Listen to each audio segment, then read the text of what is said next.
this weekend I'm going to attempt a spooky readathon for myself. This is just a challenge. How many spooky books can I read in between now and Monday morning when I have to stop and go to work? I'm wearing full workout gear, not because I'm planning on exercising, but because if anything in these books scares me, I'm going to need to be ready to run as fast as I can, run away from the situation. As you may know, if you watch this channel regularly, I am a complete wimp and I don't usually read scary books. I read thrillers, but the books that I've got here are horror and ghosts and supernatural, and I'm going to be scared. I have got a bit of a range, so I've got like a slasher novel, which I think is going to really freak me out. I've got a Paul Tremblay, like full ghost horror novel, which can really freak me out. Then I've got two kind of historical fiction ghosty books, but I don't think they'll be like horror. I think they'll just be supernatural creepy. I've also got a collection of stories from Jen Campbell, which again I think are going to be creepy vibes rather than like absolute nightmare fuel. I mean, they are aimed at children, those ones. So when I say I've gone for like full horror, I'm exaggerating. I've just pushed myself beyond my own scary limits. Can I read 5 books in 2 days? I think yes, if I don't do anything else. The only breaks I'm going to let myself take are for sleeping and to watch Squid Game with Argy, which is also outside my comfort zone because there is so much blood in that show. It's really good, I am enjoying it, but I have to watch the whole thing like this, and I honestly shut my eyes through most of it. Often I'll like block the screen so that I can only read the subtitles, so I can still hear what's going on, but I'm not seeing all of the blood everywhere. Ugh, that show is violent.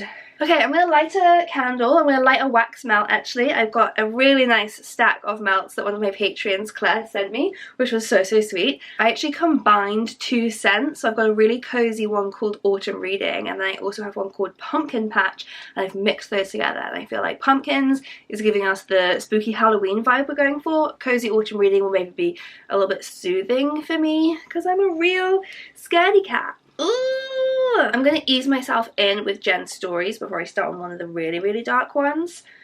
So let's go! Do I have everything I need? Do I need snacks? I think I need snacks.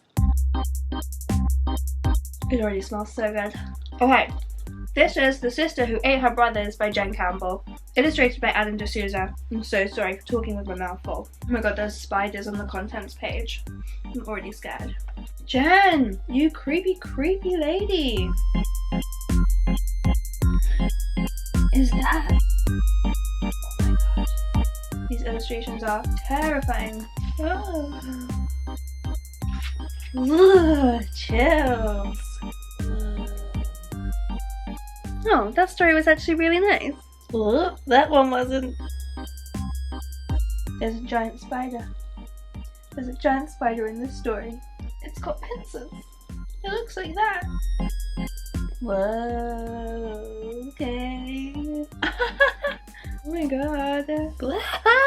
These stories all have such good creepy endings. Ah, well done, Jen. That was so good. And I loved her afterword as well, a bit about the history of fairy tales and what she's done with this collection. That was really fun. And that was a really good entrance for me into my scary weekend of reading because it was very much within my comfort zone. There were some really nice stories in there too, but there were some like gruesome elements and like creepy illustrations. So that was really fun. Ooh, gave me chills. So I think I'm ready to brave one of the full scary ones. I think I'm going to start with A Head Full of Ghosts, which is signed by the author. How exciting. So this is about possession. It's about a girl who gets possessed and then ends up like the star of a reality show about possession. I think this could be my kind of thing, but just like with the added element of it being terrifying. There we go, I've removed the stickers. The book looks like this. I'm going to make myself a cup of tea before I start on my next book. Some Danish for my cold, and some tea just for the vibes. I'm on my second cold of the month. Thanks for nothing, autumn. Oh, that was disgusting. Okay, let's go scare myself. Let's bring another cookie for good measure.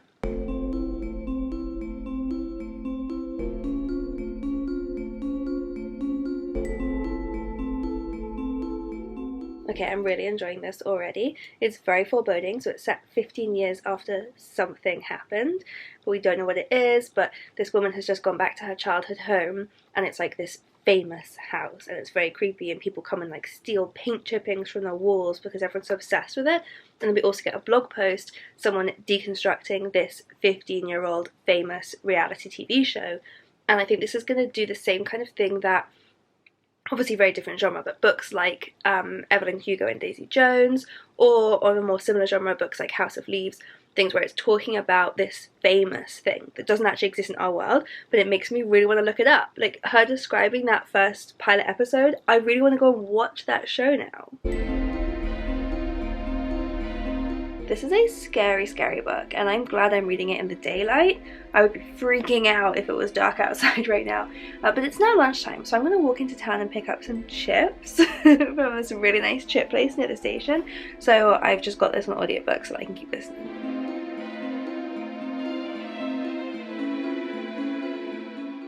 They were closed, which is super annoying. So I walked back home again, and now I'm just going to make a stir fry instead.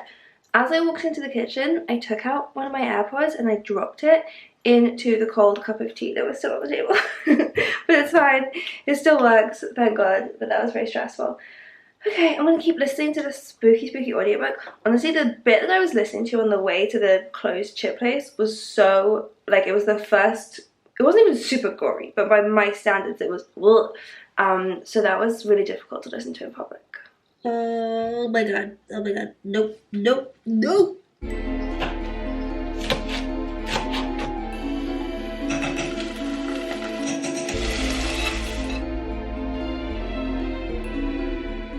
Okay, so I just finished part 1, then there was some creepy music.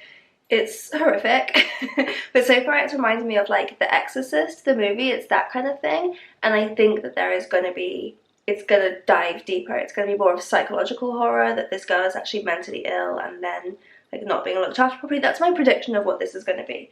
But whew, cooking food while listening to this really gross stuff, it's not getting me in the mood for eating.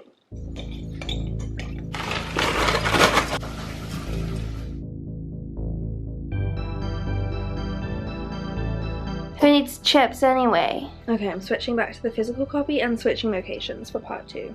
Just to, you know, keep things changing up.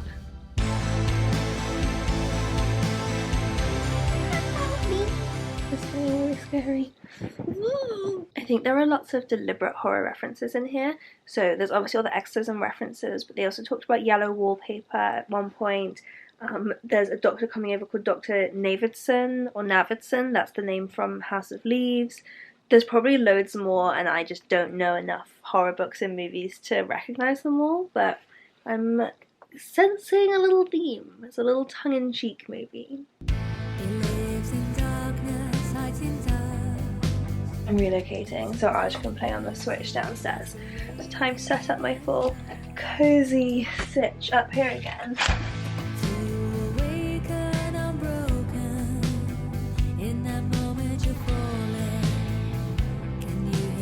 Oh my god, oh my god, oh my god. Huh? Oh my god. Wow, I finished it. That was so scary. And another like major horror book reference that I can't tell you what it was because it would be spoilers. But now I'm like, I can't believe I didn't see that right from the beginning. It's so obvious. Oh my god, that was so good. Really, really good. I didn't think I could enjoy a horror book that much. Whoa. Whoa. He's put some little trivia at the end. I'm going to read all the trivia now. There's a nice little break from the terrifying horror I've been reading all day. We're going to watch an episode of Squid Game for some even more terrifying horror. Ha, ha, ha, ha, ha, ha, ha, ha, ha. Thank you. Well, that was horrifying, as always, so I'm gonna give myself a little treat.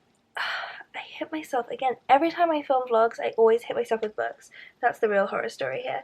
I'm gonna give myself a little treat. Why is this writing on it so hard to read? It's like there's a mistake on the cover. Anyway, the next book I'm going to read is this, Luckenbooth. This is ghostly, but I don't think it's going to be scary.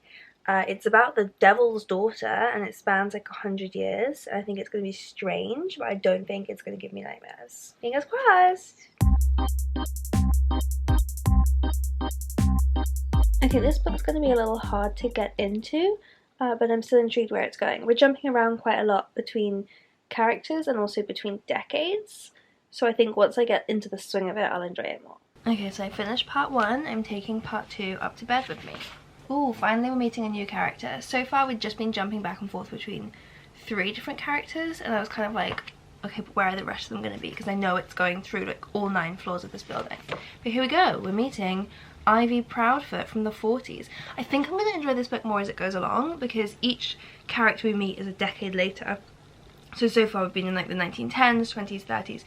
I don't tend to enjoy books written in those kind of periods. I think once it hits like the 70s, 80s, 90s, I'm going to enjoy it more. Good morning. It is Sunday morning. I'm back in my little cozy haven, and I'm going to dive on. I did not last very long after recording that last clip. I fell asleep pretty much straight away. So I might have to even read the pages that I did read again, because I don't remember what happened. The section set in the 50s is definitely my favourite so far. They're holding a seance, and it's like really creepy but in a fun way. Jessie McCrae is coming. Oh no, it's getting scary. I need my emotional support animal back. Hippo, where did you go? Oh no. Oh, I didn't need to read that. Nope, nope, nope. Okay. Okay, I finished Luckenbooth. This one was okay. It was a bit strange. So there were sections that I liked a lot more than others. It's basically 9 roughly interconnected stories, 1 per decade, as I said. And funny enough, while I thought I would like the latest ones the best, it got really violent towards the end, so I didn't enjoy those. I think my favourite section was the middle section. So there were some parts I got really into, but overall I would say it was just okay. But it definitely was spooky. There are ghosts and a curse running the whole way through this book, but some of the sections seemed completely separate from that and irrelevant, and I don't know why they were in there, and some of them were much more connected to the supernatural side. So yeah, it was an odd one, I would say. We're gonna go take Hippo for a walk, and then I'm gonna start on the next one that I'm really scared of. So that one I wasn't expecting to be gory and violent, but there were some really horrible scenes in it. The next one I'm going to read is The Final Girl Support Group, which I think is going to be really graphic, way too graphic for me, but I'm going to give it a go. Are we doing well? Invisible Hippo. Going for Hippo's daily walk. Yeah. Good exercise for her. Yeah. Can we just demonstrate what happens if we try and get her to walk by herself? Okay. Oh yeah? You coming? You gonna? Oh! And full collapse. I don't think so. Okay, my love. See how completely fine she is now. Yeah, that tail's fine. Am I feeling strong enough and brave for this? No. No, I am not.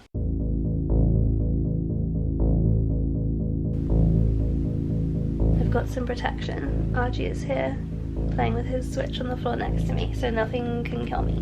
Nope. You won't let me get slashed by a slasher? I'll try not to. You'll get slashed first, because you're closer to the door. This book is action-packed already. I'm actually really enjoying it. I can already tell it has like so many references to slasher movies, and I don't think ever seen a single slasher movie, but I have read the Wikipedia pages for a lot of them, so I feel like I'm picking up on a lot of the references, but I'm sure I'm missing even more of them. I mean, one fun thing is that the setting of all of this is in Burbank, which is where Hollywood is, right? So it's like the whole thing, we're kind of just seeing it as a movie. Also, there's constant little like interruptions with little extracts from newspaper articles or blogs and stuff, and those pages are in black, so you can kind of see from the pages there how regularly they come throughout the book. Ugh, now I lost my place. Oh, also something that's fun is that the chapters are all told as if they're movie titles. So the overall book is The Final Girl Support Group, and then like chapter 1 was The Final Girl Support Group, The Final Girl Support Group 2, The Final Girl Support Group 3D, then there was like The Final Girl Support Group 4, Return of the Final Girl Support Group. So you see what they're doing there. I see what they're doing there. Within like 3 pages of this book, I had made a prediction that I'm not going to say in case I'm right, or even if I'm wrong, like I just don't want to give those spoilers. and I feel like my prediction is going to be roughly right, but I'm not sure what form it's going to take. But if it is right, then like, duh, you know? From reading this book, that's the first time I've ever heard of a Texas dip. Right now, I'm trying to get Donna to tell me what a Texas dip is. So I had to look up what that was, and now I really want to try it. I mean, it looks ridiculous, and I won't be able to do it.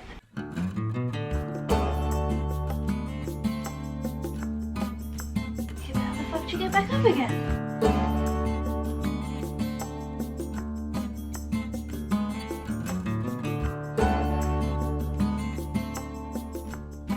Crushed it! I need to go into town to the post office to return this, so I'm thinking that I will get the audiobook so I can keep listening, but I'm also nervous because listening to gore on audiobook is not going to be fun for me. But the book hasn't been gory yet, I'm just worried it's about to get gory. I'm going to risk it, let's see what happens. Pray for me. I was just thinking how annoying this audiobook narrator is, but then I googled her and it turns out she's an actress and she actually like famously played a final girl in a horror movie, so I guess that's pretty cool. But she's like acting too much. I see. I've come back and found someone has slightly taken my spot. Oh my god, I cannot listen to another word of that audiobook. That's the most annoying narrating ever. All due respect to Miss Original Final Girl, but no. I guess I'm sitting this side of the sofa now because there's someone in my spot. Hippo moved for a second and I claimed my seat back like a ninja. Haha, Hippo! I'm sorry, I love you.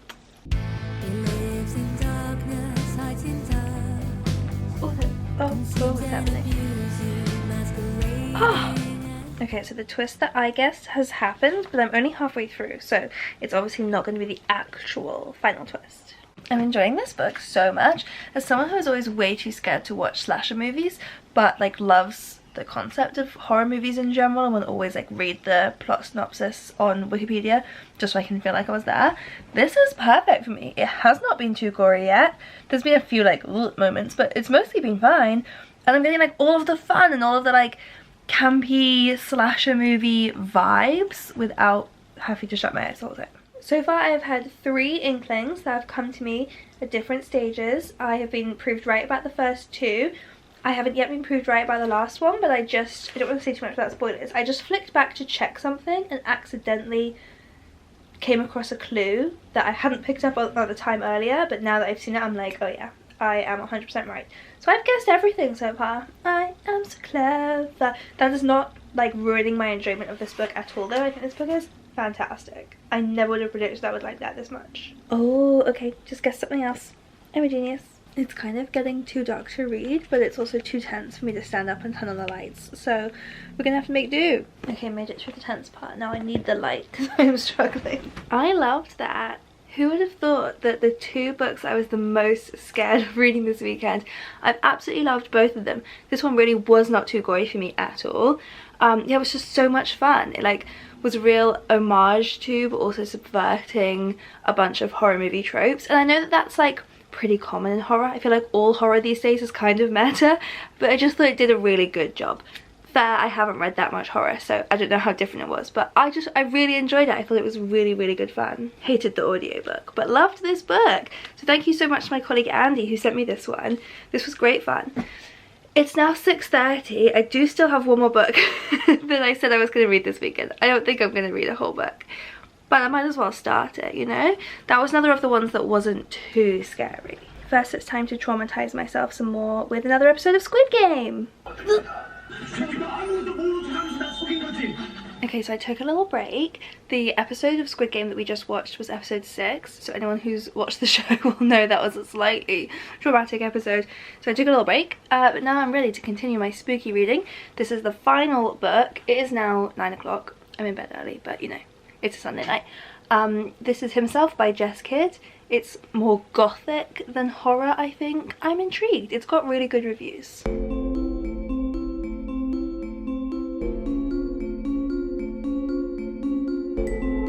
Gruesome start. Oh, okay, that didn't take long. The ghosts are here.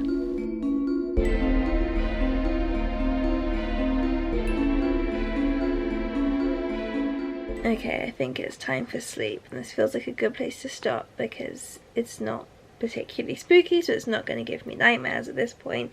I don't trust that to stay the same the whole way through because there are lots of ghosts in this, so I think it is going to become more of a ghost story. So before it gets too scary, I'm going to go to bed. I really enjoyed my whole weekend of reading scary stories, like, so much more than I thought I would. I thought that I would find it all just like too much for me, but actually I loved it. Do I secretly love horror? Am I a whole new person now?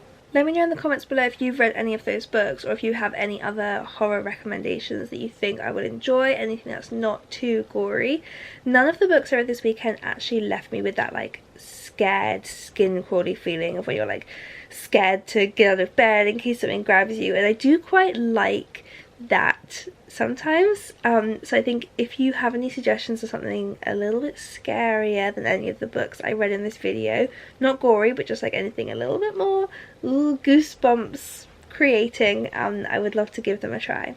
But I really enjoyed my scary weekend, and I hope you enjoyed watching this video with me. Don't forget to subscribe to this channel because I post new videos 2 times a week, and I'll see you next time.